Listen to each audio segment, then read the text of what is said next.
biggest hurdle in accomplishing the mission of CETF is getting institutions and organizations to work differently than they are used to working. So whether it's a community-based organization needing to understand how to work with a family or a household, an individual, to adopt a broadband, it doesn't mean just giving them a flyer and explaining an affordable broadband service.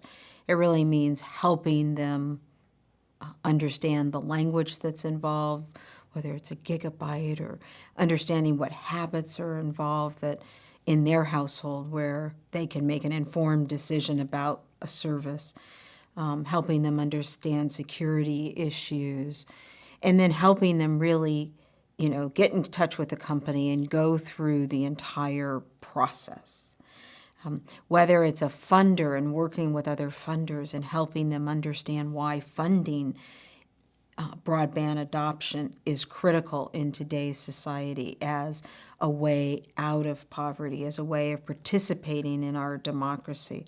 It's so many people think of it as, oh, well, if somebody has a smartphone or somebody has a computer, that's all, they're fine. It's not seen as a valuable input in really changing lives. And at the California Emerging Technology Fund, we very much understand that it is essential for democracy and it is essential to move out of poverty.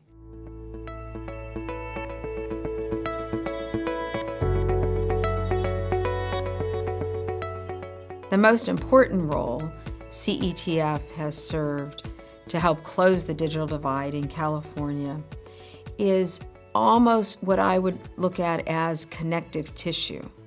So there are a lot of things we've done and they've been tremendous, but there's a subtler role, if you will, that isn't always seen, that is this connective tissue. Sometimes it looks like coordination, bringing people together, playing a role of understanding the public-private partnerships and all the stakeholders and trying to get them to understand each other's role. And coordinate is almost too simple, although that's an element of it, but to really understand and find the rhythm of working together and how they connect with each other.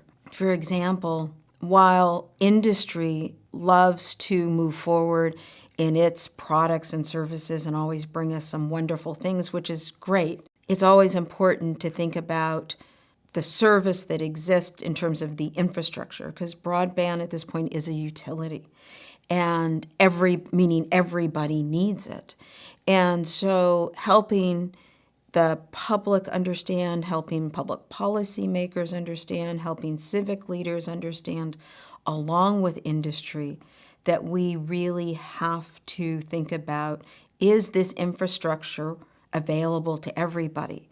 And we know it's not, therefore we need certain public policies to get that, to serve everyone. And industry has its own needs and requirements, right, to have a return on investment, and they have people to answer to. And so how do we go into the public policy arena in order to serve everybody and allow industry to do what it needs to do, but also allow everybody to be served, just as an example of sort of that connection role. One of the reasons CETF embodies the public-private partnership is that the CPUC developed us out of the public benefit laws that exist around mergers in California when organizations or institutions are regulated. And there is a requirement in California for a public benefit.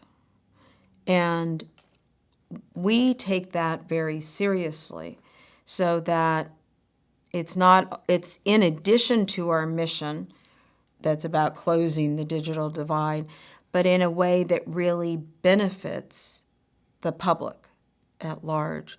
And what we know, and I think what more and more people realize today, is how important internet is to being able to run an effective democracy, being able to participate in society, and that the more people who have, equity of access, who have equal opportunity, it will mean they have internet and know how to use it.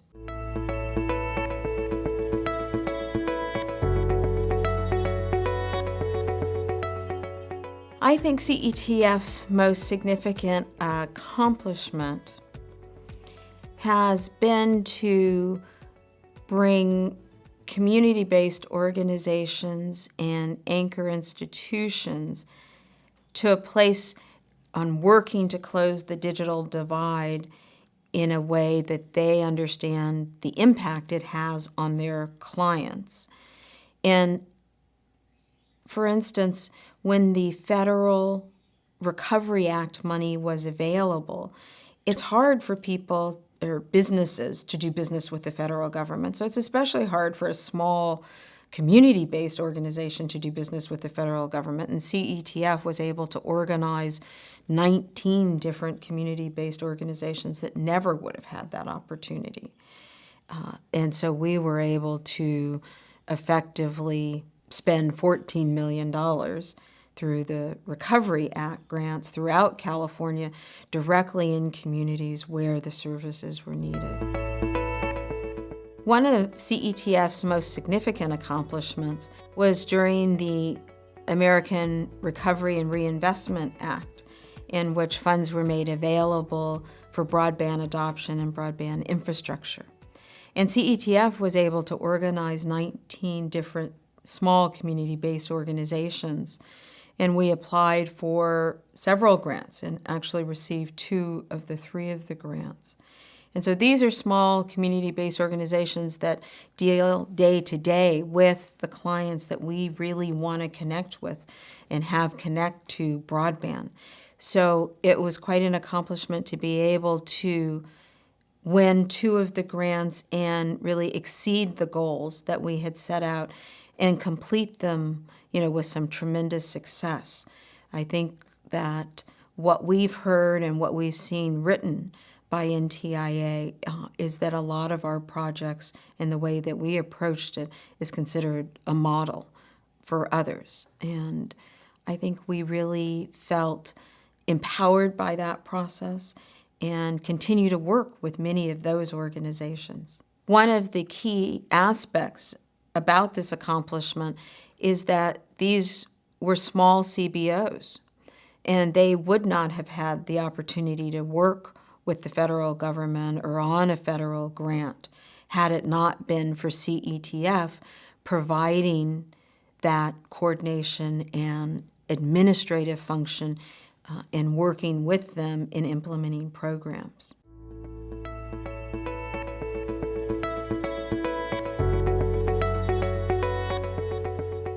At CETF, as a foundation, we're a nonprofit public benefit foundation. We are different than most foundations because we are very involved with our grantees. We don't have, we're not set up to continue into perpetuity. We have a defined time frame that we will exist. And so when we hire staff, we always have in mind people doing multiple tasks. So we need people who are flexible and understand working collaboratively. We all try and I say try, we succeed sometimes and sometimes we don't. We try to work across our respective areas. So for instance, we have the one program, School to Home, which is obviously working with schools and with parents, and they need broadband adoption. So our folks who work with CBOs and broadband adoptions, we try and connect those CBOs to those schools. There are a number of areas that we try and make sure that there's collaboration and that we're keeping each other informed because the work does overlap. And so we try to avoid silos. There are a couple things that really make the staff great at CETF. One is we all deeply believe in the mission. Focused. Persistence. All in. Driven. Persistent. Collaborative. Nimble. Results. Perseverance. Goal-oriented. Passion and commitment. A lot of the success of CETF is due to the leadership of Sunny McPeak, who has phenomenal vision that is all-inclusive, that just makes a tremendous difference. And she can spend time thinking all kinds of ways. You know, it's like, if this route doesn't work, there's another one that will. And I think that's been a tremendous asset to the organization.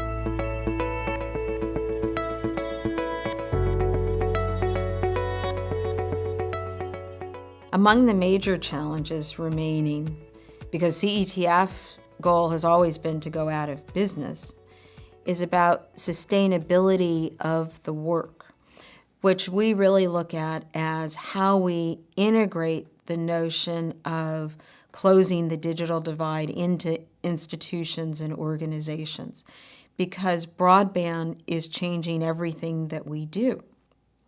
So whether it's in a school situation and somebody is, an administrator is enrolling a new family in the school, they're asking, you know, do you have high-speed broadband at home? You know, our institutions are taking then responsibility to make sure that there's equity of access. And so it could happen in a library situation. I may be checking out a book and the librarian asks me, you know, do I have high-speed broadband at home? And all of the people asking the questions would have the ability to help people connect to an affordable option that makes sense for them. Broadband will change how we interact across all these different sectors. So even in a doctor's office, right, we do a lot of visits now to medical institutions, and in the future, some of that may happen from our homes. So when we're, you know, signing up for a doctor or going for a visit or something, you know, they may ask us, do we have high-speed broadband at home? And have the ability to connect us also with an affordable way if we don't have that. And I think it's just so important because the technology will continue to change, and how we as a culture, a society, think about including everybody will be essential.